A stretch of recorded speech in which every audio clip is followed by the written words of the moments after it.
It's Stevivor's Friendly Fire Show, episode 219 for the midpoint of November 2022. Happy birthday to my mother, whose birthday is on Remembrance Day, and it's really easy to remember because of that. It's also probably like a sort of somber day otherwise, so a bit weird, I guess. I don't know. Hi, Tamerlan. Oh, Hope you're enjoying your age. Hi, Ben. okay. You're Ben Let's just Salter. say Sorry, I'm Steve Wright. You're Ben Salter. I'm really bad at this. Welcome. happy birthday to Steve's mum. We need to be more uplifting than that. Good on her. Another year. And we're back. We're here again. Feels like Another we've week. never It's a left. busy week. It feels like we never left. It's a busy time in games right now, Steve. There's so much going on. There's games to play. You've been playing a lot. You've been playing the Chant, which is, you can read your review right now. We couldn't read it last week, but it's on the site now. It's good. It's the first from Brass Token, which is a new Canadian studio. It's their first game. For random reasons I thought it was going to be like Supermassive's The Quarry or The Dark Pictures, which is also there's a new one coming out in like a week or less. It's nothing like that. It's more like a survival horror game, third person in like the Resident Evil kind of vein, but relies upon a lot of weird insanity style things like Eternal Darkness on GameCube, which is like an underrated gem. So it's really they should re-release that. There's a lot of good about it. There's a lot of like rough edges around it where I think that it's worth your time and it's worth playing. But I think the next game from Brass Token will be far better. It's also relatively short. I think I finished the first playthrough under 5 hours. There's an achievement for finishing under 4, and I did my second playthrough in 2.5. So Well, it sounds good. You sold me. Short game, interesting to play. Stories all over the check shop, it out. but like the mechanics and stuff are fairly good. Read the review, check it out. We don't talk about games for too long if we haven't both played them. So sort of on that vein, because I still haven't gotten around to it. Game Pass and the PS5, both current gen consoles have just introduced Return to Monkey Island in what is undoubtedly the shortest console exclusivity period ever. So take that, Switch people. Well, now you can play it. I mean, it's a very good game. I gave it a 9. I recommend you play it. It's you don't need to have played the first 2 games. You might as well. They're on, well, they might be on Game Pass. I don't think they are actually, but they're backwards compatible. So easy way to play the special editions, or they're super cheap on Steam. Weirdly enough, they're not on Switch. So you couldn't have played the first 2 games on Switch, but for that brief, 2 months, 1 month, you could play just the third game on Switch. Anyhow, doesn't matter. It's now on all platforms. So I played it on PC, one of the few games, because it was one of the only options that I played on PC. It runs fine. It works great. But I dabbled briefly with the controller to see how it works, and that was all there. So which kind of makes me wonder why they didn't just launch on everything. I think that was just a small studio. They weren't ready to get it on every platform. Terrible toy maybe box. It was only like $35. So okay, question: Would you now that this is on Game Pass and it's free for you, free air quotes because of your subscription? Will you play it on Xbox for the achievements? I will play it. There's 2 modes. There's like a normal and a hard, and I played normal to get it done for review. I'll probably play the harder mode. The hard is just the puzzles are a bit more elaborate. What you need to do is a bit more out there. I think it's still got that help system in that it's kind of a step-by-step. In the first hint is super vague, and the next one is slightly more detailed. And eventually it's just like, go do this thing, which is what the older games don't have. Like, I think they do have a hint system, but not to that degree. Super good. Like, you can't really get stuck and you don't have to use that at all. You can totally ignore it. My point being, I think it would make the hard mode, which I didn't have time for, bearable, because there's going to be some stuff which is just totally out there, which doesn't make any sense, and you could, like, no sane person could ever figure out. That's classic Monkey Island. And then the normal mode doesn't really have that. It's more logical puzzles. You still don't have to think about them. But yes, I think I'd play the harder mode, having played it once. I wouldn't recommend that mode as your first playthrough. Unless you use a guide, which there will be absolutely like 50 of them. But there's no fun in that. You don't need to, because the in-game hint is like better than any guide. It just kind of crumb feeds you little tidbits until it tells you what to do. Now, I'm not sure if Monkey Island 1 or 2 on Xbox 360 are on Game Pass or not, but I went, because you've been talking about it for months now, I went back and I had one of them, and I had to buy the other one. And I'm not sure if I already bought the other or if it was part of Game Pass, but I have both of them. I'm currently Maybe. collecting Pirate Insults in the original Monkey Island. Yes. It's really good though, so I'm keen to play those two and then go to third. I was kind of waiting for it to get on Xbox. I thought I had more time, but this is the time frame is escalated quickly. If you haven't played Thimbleweed Park, you absolutely should. It's a terrible toy box game. It's very like Twin Peaks inspired, which of course is right up my alley. But it's that kind of point and click style adventure, just like with weird, quirky humor, and I think you would enjoy it. And I don't think it's on Game Pass or anything, but it's relatively cheap by this point on your platform of choice. Yeah, very simple. Yeah. We'd be remiss if we didn't talk about the huge system seller of this week, God of War Ragnarok. As we won't get into, it's a post-launch thing from us, so we're jumping into it. That's good. This week. We'll have thoughts on it soonish. We'll give you guys, the listeners, time to play it so that when we chat about it, you've played it as well. That's what we're going to do here. So we'll be maybe next week or maybe the week after. We'll be maybe even the week after that. We'll be chatting God of War. We want to play a big solid chunk and maybe give it a good chunk of podcasts. Not that we used to do years ago a spoiler cast. I don't think we're going to do spoiler cast level, but we might give it like a good 80% of the podcast spoiler free. Yeah. I'm also in Indonesia the last 2 weeks of November, so I'm going to have to figure out what we do. I think I can just take stuff with me and pretend I have good internet. We'll figure it out. Otherwise, you can just maybe do a solo podcast talking to yourself about God of War spoilers or not. We'll figure it out. Spoiler-free chat with myself. Could be good. I can just do it. It's like the driving to work thoughts of what I think of God of War, like just the nonsense that you think of on the train, on the bus. Well, that's what people want. There you go. I rather enjoyed the first one. I'm very excited about the second one. Not your solo podcast. I mean God of War. So keen to check it out and talk to you about it and see what other people think as well. But we can't say anything yet because like literally we can't see anything yet. It's impossible. So let's talk about things that we can discuss. That was a horrible segue. Let's talk about Capcom's recent-ish Resident Evil 4 remake reveal. Where we actually got some proper gameplay and chainsaws. Looks good. Ashley and Leon's hair. Just so dreamy. Sorry, I got distracted. What did you think of what we saw? Perfect, basically. So I want them to essentially take the mechanics of Resident Evil 2, keep the bits of Resident Evil 4 that you don't want to update to ruin it, and kind of keep the vibe, but make it all less brown. Like Resident Evil 4, looking back now, it's all too brown. And I think they've addressed that. It looks good. It still has that weird, like Resident Evil 4 has a certain vibe about it, about the enemies when that like first guy kind of screamed and Leon's trying to figure out, oh, what's wrong with that guy? Like these aren't zombies or whatever. Like it seems to have captured that whole spirit. It looks like it's kind of got it, but maybe they've modernized it a little bit, but not too much. Like it needs some of that clunk.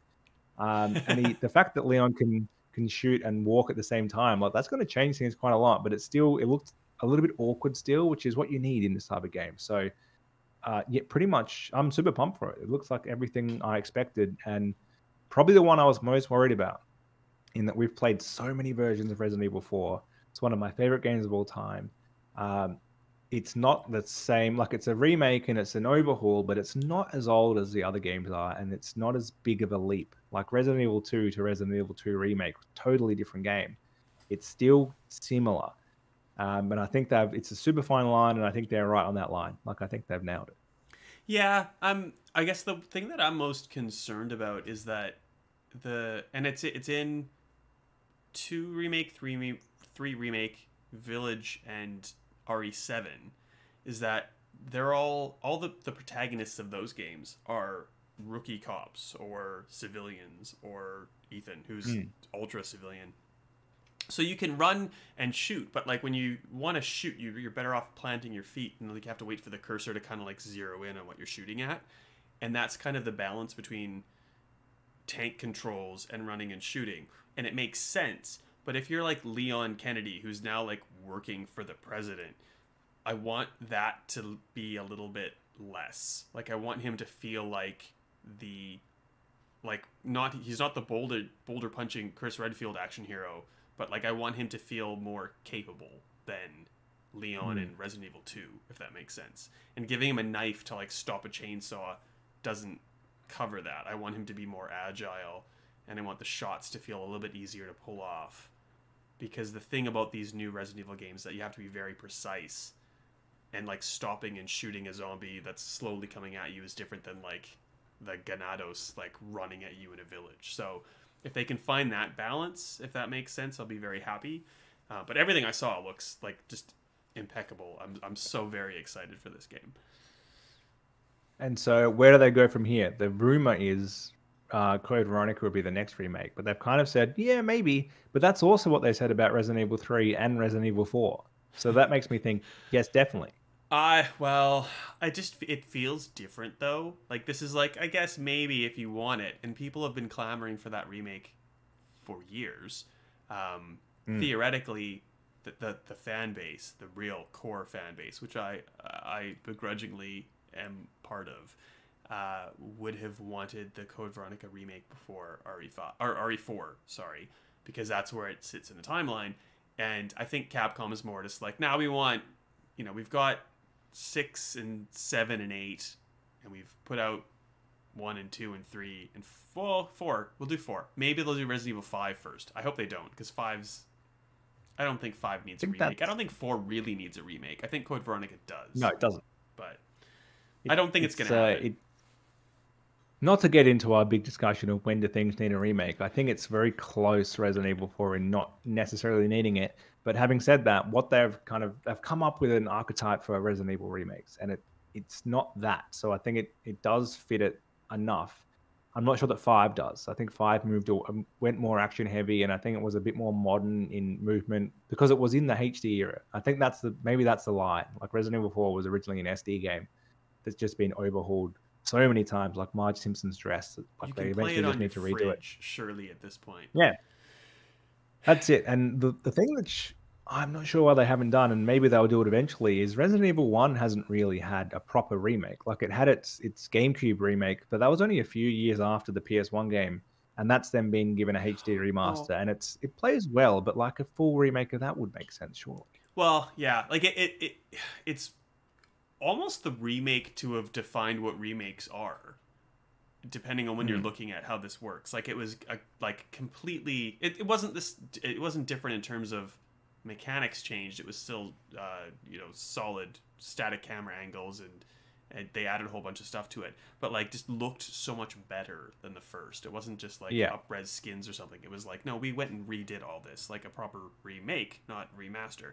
I feel like I don't know. The DNA of Resident Evil has changed so much. It's kind of like that's the last tenuous like grasp on what it was for people who were sort of getting into it. And I know that would be very jarring to play that and then the new RE2 and the new RE3 because it's a completely different thing. But like that's the roots of this entire franchise come from that. And I think that should be celebrated to some extent.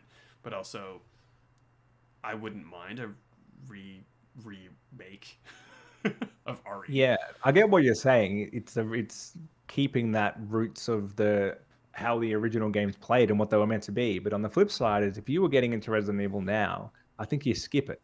I think it's just too different. It's too hard to get into it. You're better off just going straight to 2. And I think that's some what gameplay. Do.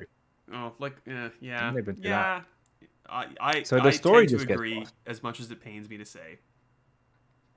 But then in the same, I was going to say, like, if you're super dead set on this franchise and you love it, but you're relatively new to it, you've played the RE2 and the RE3, and you're excited for RE4, like Code Veronica is one of the better older versions of this franchise. It was first released to Dreamcast.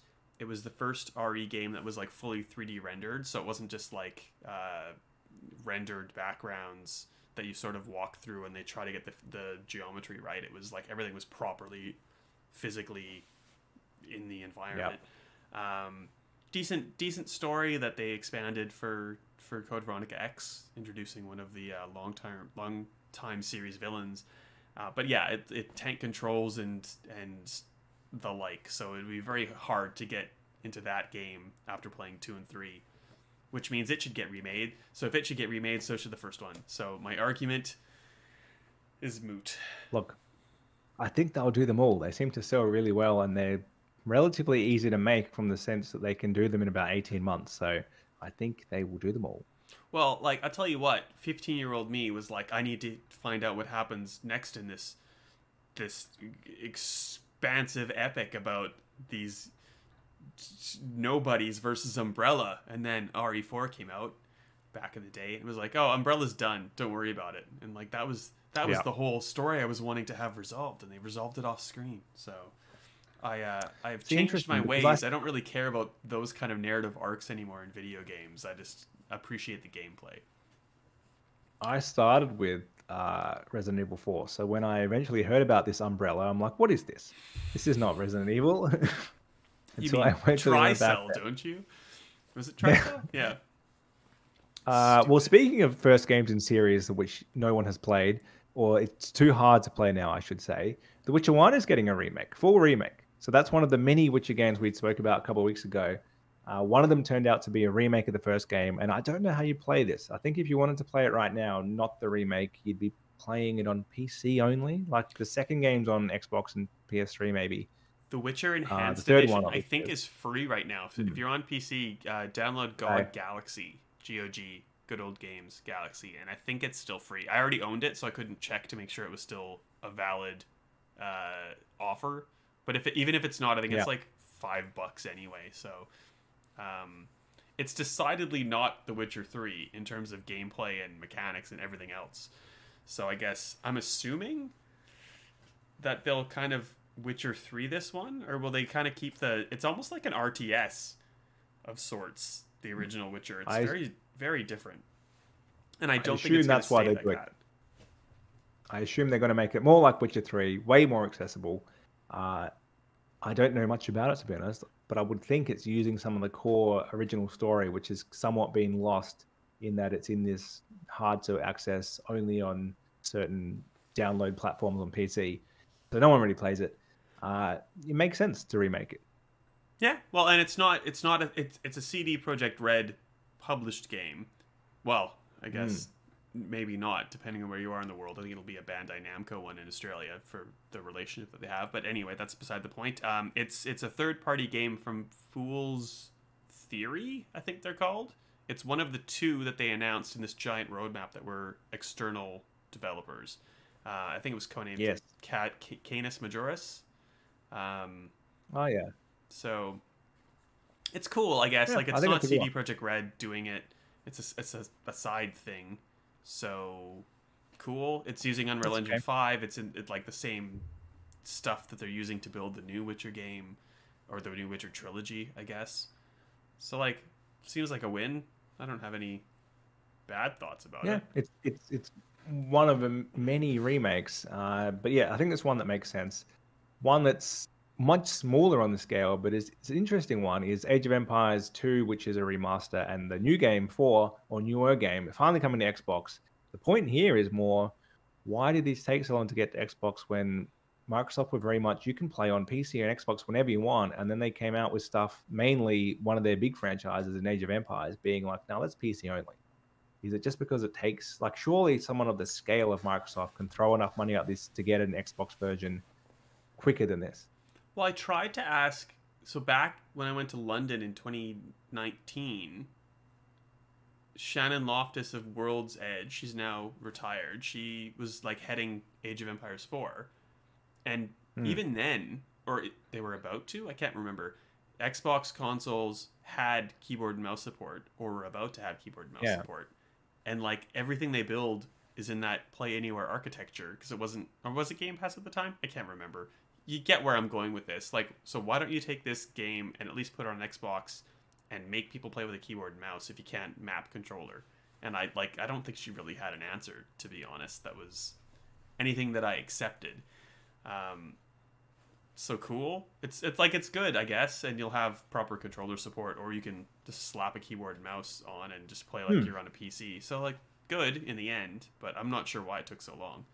I don't get why it's like, even if it's, I get why they kind of have to say that if you're on Xbox, you need to have controller support. Like that makes sense to me. But surely they could just, it's not going to take, if like someone the scale of Microsoft long to add that feature in, it's not going to take them years. And you look at And things if like it's not Civ great, or The Sims yeah, that have controller support. So like that's how you map whatever you need to do on the keyboard and mouse. Like it's just someone has to do it, and it shouldn't have been what 3-4 years in the making to do it. 3, 2. I think 3. a lot of people, a lot of people won't play these now because they feel like old games, and it's old games coming to Game Pass. Oh yeah, if these had launched in it, it would have been much more exciting.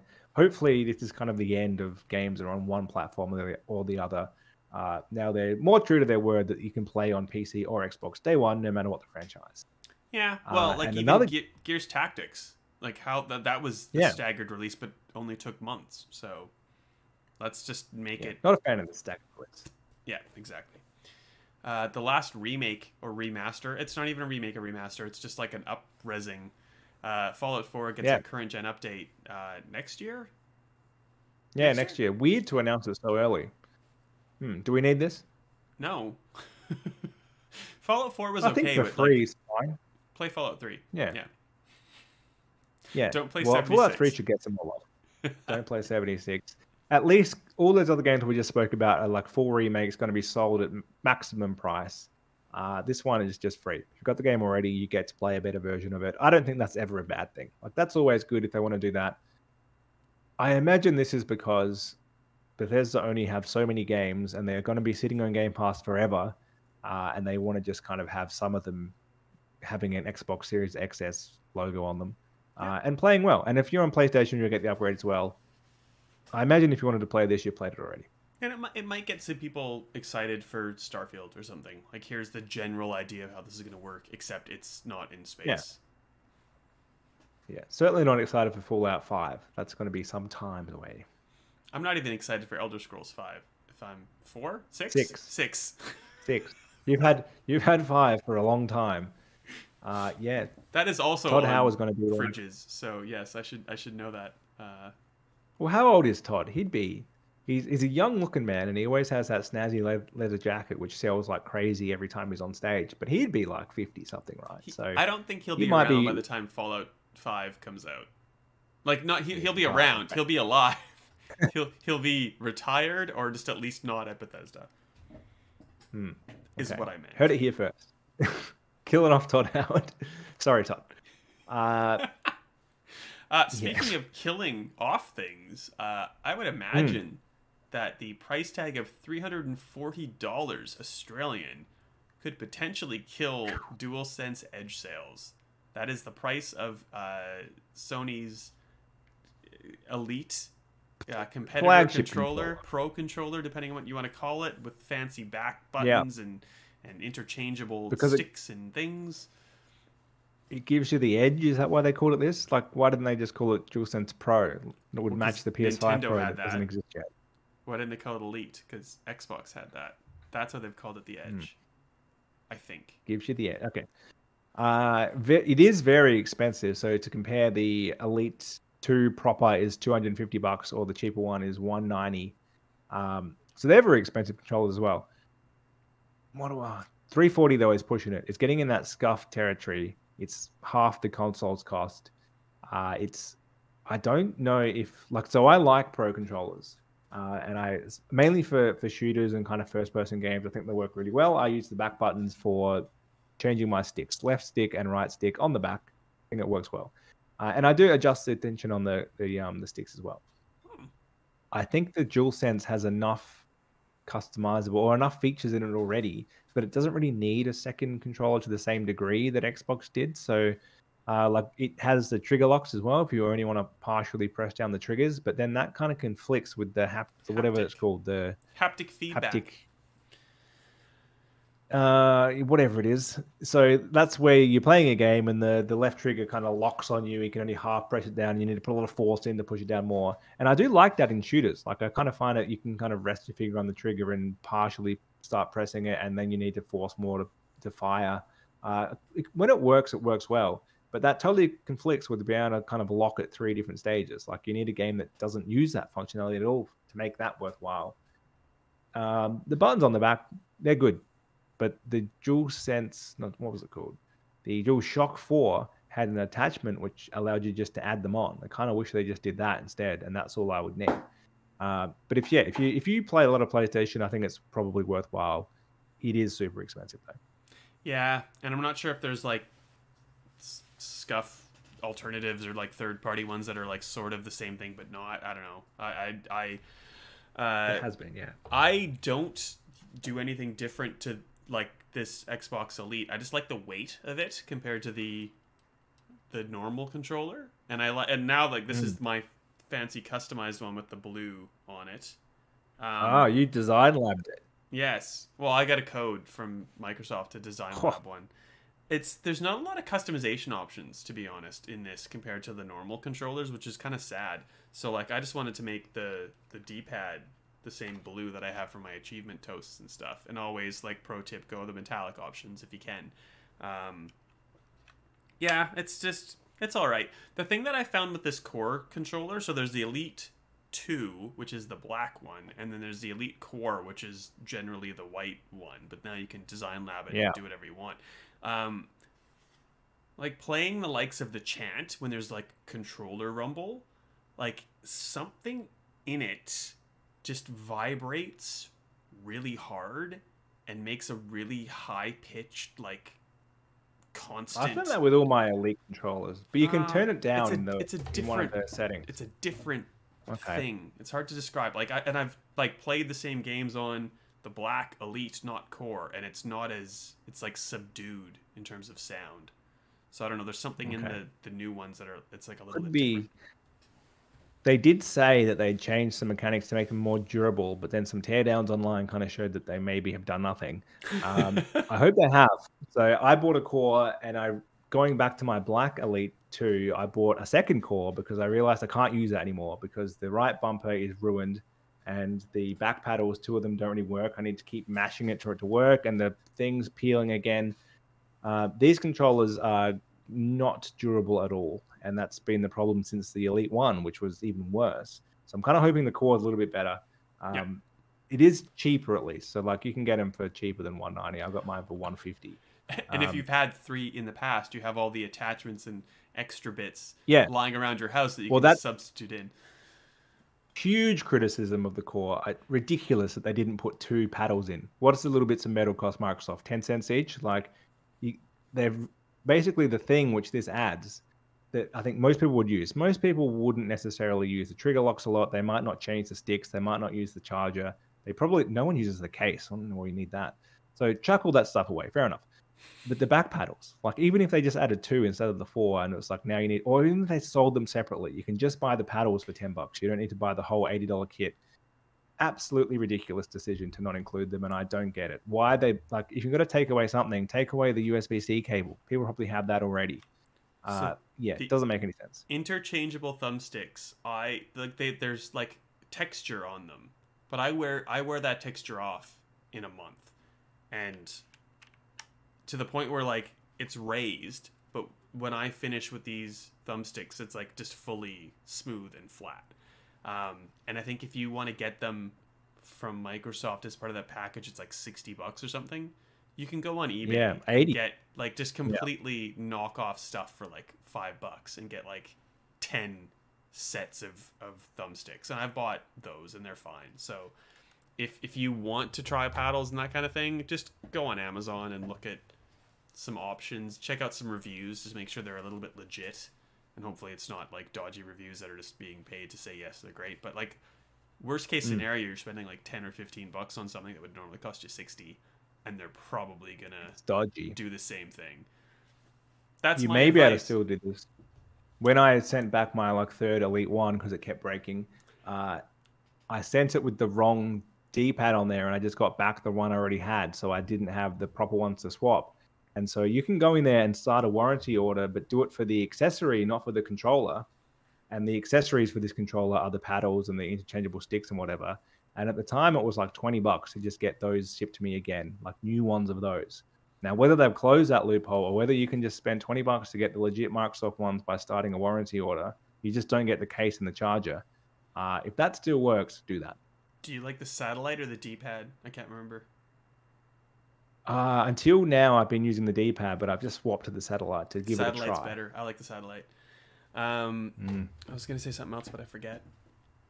Oh yeah, like I went through like 4 Elite ones. The grips always peeled off.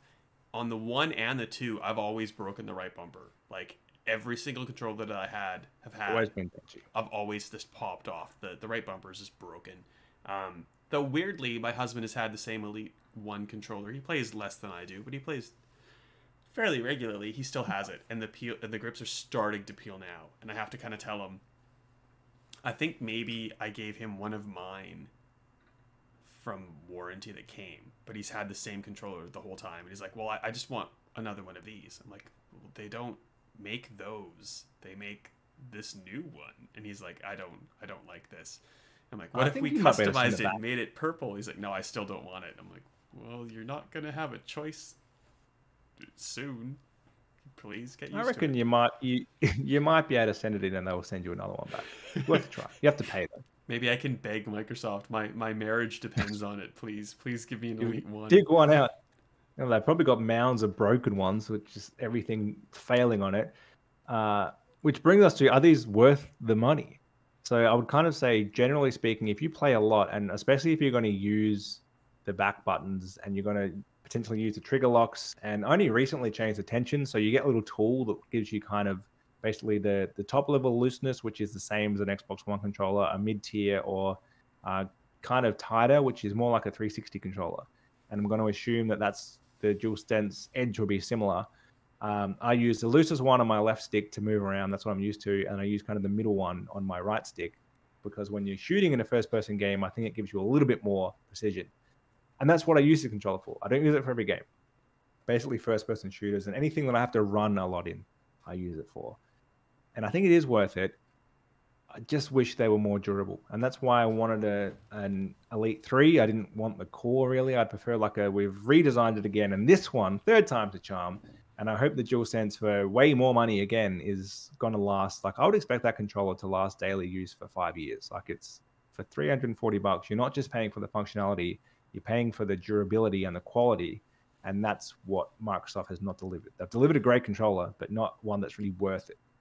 And I know this is controversial because I've had a fairly good run with my Elite 2s as compared to the Elite 1. But I think that the original Elite was far less durable than the 2. I still think there's a long way to go. Yeah. But I'm concerned that if people are spending $340 on this kind of untested, untried accessory, I feel like the likelihood of it not going as well as people would hope is higher. So, I don't know. Yes, give it a go. The good thing about the Elite controllers 1 or 2 is that Microsoft has a decent warranty on it. So any that I've really broken, on the one I've had replaced. Well, yeah. I guess I'm also me, and I'm prepared to beg them for an Elite 1, so I have a marriage. So maybe I got some special beneficial treatment. But yeah, if you're on the fence, maybe give it a little while and see how those reports are going. If people are like, oh, I've had this for 2 weeks and it's the thumbstick snapped off or whatever is going to happen, maybe wait until the next iteration. That's why it's so hard to know for both the Elite 2 Core and the DualSense Edge. Is we really need to know, and we'll come back on the show and we'll tell you in probably 12 to 18 months, has it held up regular use? Are the grips peeling off? Does the right bumper work? Do the back button paddles still work? And it's clearly a durability issue. The back paddles that are broken in my Elite 2 are the ones, it's the left one that I use all the time. Constant sprinting, that's just smashing that button. Yeah. Doesn't work. So, and I have to really jam it 4 or 5 times and I've been shot in the head. So it's no good. Can you set it to the one below? Because there's that 2. One's fully broken. Oh. There's 2. So to avoid that very annoying issue of no share button still, even though it physically has a share button, I've set the back 2 paddles that I don't use the buttons without any paddles on them. So without a paddle, it's just a circular button. It's just quite small and it's hard to reach. But I've assigned them to screenshot and video capture. And I kept, so there they are. If you're watching if you're on video, I tried to show them, but it didn't focus very well. Why you'd be doing that. Sorry. So you can claw around and hit it. And that's how I realized one was broken. I'm trying to screenshot and it's doing nothing. I'm like, oh, this doesn't work, but it wasn't that. It does work. It's just the button doesn't work. Yeah, this is the tale of Elite controllers. I hope the DualSense Edge is better. It's outrageously expensive. The deal from EB Games that you get like $40 off to trade in your DualSense is a terrible deal. Their deals have been pretty good recently. Like I got $400 and something for my One X against the PS5. Like they used to have good trade in for this stuff, but that one seems a bit dodgy. Yeah, I'll almost definitely get one because at some point I'll need to play something on PlayStation. And I think I'm going to need that extra precision. I need the edge, Steve, over my competitors with my, I don't know. I don't really play multiplayer games that often on PlayStation, but I probably won't really need it for God of War. You need to sprint, and you're not going to do it by clicking down the left thumbstick. That's for chumps. No, I'm not. It's very uncomfortable. I don't know why every game has that. Yeah, or at least a toggle. Would a toggle on sprint get away with your need for an Elite controller, or an Edge because controller? I'm so used to it, and the right one as well. Like stab someone, quick melee attack is great. I know a lot of people. So Hamish, who writes for Stevivor, has mentioned that he uses the 4 face buttons, which is the default. It's what they want you to do. The 4 paddles, 4 face buttons, so you never have to take your finger off the right control stick. So you can jump and like twist in the air at the same time and reload. That's too much for me. That was overthinking it. Fathom how that works in like with my fingers. I can't make it work in my head. This is like when people said there was that photo of someone using a DualShock, and it was they had their 2 fingers on the 2 buttons, L1, L2, as opposed to just like, I don't know what you do, but I just use index fingers and I move between those 2 buttons. There's someone being like, doesn't everyone play like this? The like double you're shooting fingers? a pretend gun, right? Like, pew, pew, pew, pew, pew, pew, and you just move. Kind of. Well, yeah. But it's so you've got like your middle finger and your index finger on L1, L2, and R1, R2, like that. So you've got them ready to go. Is that how you do it? To be fair, that's not what I do. But it's weird. What some people do. I bet you someone listening to this does that because it gives you the edge. But maybe if you just had the Edge controller, you wouldn't need the edge. It's great. That's almost impossible on an Xbox controller. It's so uncomfortable. DualSense, not very comfortable either. DualShock, it kind of could work. It's like just you're too cramped in there. Yeah, that's how I'm doing it. My shoulders are up to my ears, and like there's no reason why, but like that's just how it works. I can't relax now. It feels claustrophobic. It feels jammed in. I don't know. It was a few months ago that came up on. It must have been Twitter or Instagram or something. It was a bit of like a doesn't everyone play like this type of thing? No. Crazy. No. Well, if you get one, let us know how you go. We'd be keen to hear the good and the bad. If you handle it like a weirdo with your fingers and weird... what's the... contortions? That's not a word. You're like clawing it up. Let us know how you use them. I mean, I use the left stick, right stick back paddles, but there must be other ways to use it. Which is not just for I honestly just like the extra weight of the Elite. It just feels, I don't know. I just like it. It feels expensive, maybe. I hope it's not just that. But it could be. It does feel expensive when it breaks. Yeah. Well, all right. Are we done? A good show's a short show. We're done. All right. Yeah. I think you had a question for me. Oh, yeah. No, I don't have a question for you. I have a future episode. Maybe I'll give you thinking time for about 2 weeks. I need some tips on what I should be doing in Japan when I go there. So I need to start booking. It's coming up soon. Normally we wouldn't chat holiday plans on this show, but it's the easiest time for me to get information out of you. And I feel like Japan is like it's the spiritual home of games anyway. It's where Nintendo is. It's where PlayStation is. It's relevant enough that you can tell me all the good things I should be doing. Yes. Probably not Nintendo World. I have nothing in my brain, but I don't think you've ever been around and I've run into Alex and Yell. Or known to the internet as CVX Freak from the aforementioned Code Veronica X. I read his guides as a child when he was a child, when he wrote guides for Game Facts for for RE Code Veronica. And he's like the nicest guy. He works for Limited Run Games. He is my friend. He is fun. He's been on this podcast. We had a Resident Evil Village show with him on it. He's great. I would recommend you hang out with him, go for dinner or something. But you don't know him, so maybe not. But I'll maybe start seeding the introductions or something. We'll see how we go. This is it's why I'm giving you time to think about it. The main thing I want is how do I say like this beer so I don't make a fool of myself with the correct pronunciations and the other ones as well. Asahi. It's all the syllables are the same duration. Asahi. Asahi. Okay, I'll And forget people, I'm that. sure there are Japanese people being like, "What the hell is this guy saying right now? He is destroying our language." I will give it some thought. I will give it more thought beyond James May, Our Man in Japan, which I'm still watching very slowly, and it's very Yeah. good. Well, I James might just watch May that again. Sumimasen. We just got to that Yeah. one where he's like a train station jingle. Anyway, Yeah, I'll learn that. that's my tip. Watch that show. It's great. Anyway, there's so much happening. We'll have time to talk about Japan.